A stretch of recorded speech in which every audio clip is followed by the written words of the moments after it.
And let's take a moment and think about this. What medications do you have right now in your home that maybe you just don't need, or they're really beyond their expiration date? So maybe those pain pills that you got for that minor procedure and never used, well, this is the weekend to finally get rid of them. New this morning, John Shumway is here with a preview of National Drug Take Back Day. Yeah, and we're talking about the pills that, number one, you never take. Now, in some cases, you actually shouldn't be taking them. Call it spring cleaning light. No heavy lifting or cleansing, just a culling of the things that could be harmful. Oh, it's very important. All of us have children, grandchildren. We don't want anybody to get harmed by these. There's some very potent pain medications that people take, and we just don't want them getting into the wrong hands. And they might be harmful even in your own hands. There are some medications that become more potent, and they may actually interact with your body or with your other medications. Dr. Valles says if they have expired, the efficacy of these medications may actually be less than when they were originally prescribed. But don't flush them like maybe your parents used to do.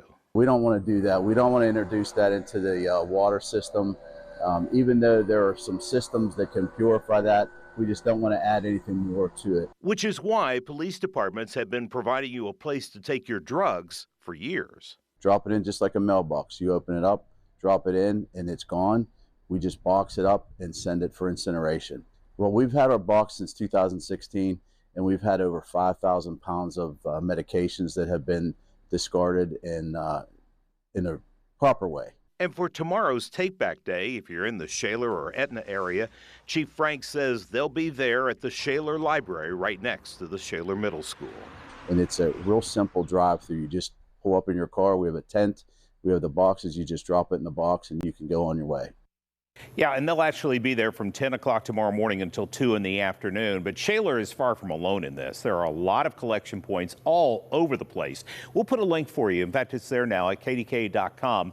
You can go to the state site that has everybody listed where they're doing this. What about privacy? Because a lot of those labels have your address on it when it comes to on the bottle itself. Not to mention what you're taking, and a lot of people are really concerned about that. All right, the state recommends you remove the labels from the bottle, or take a Sharpie and just mark everything out really well so that you can't read it. Or you could just take the pills out of the bottle, put them in a Ziploc bag, take that to the drop-off point, and then dispose of the bottles separately. All right, sounds good. Good advice. Yeah. Easy to do. Yeah, and something to think about. Yeah. All right, thanks, John. We appreciate it.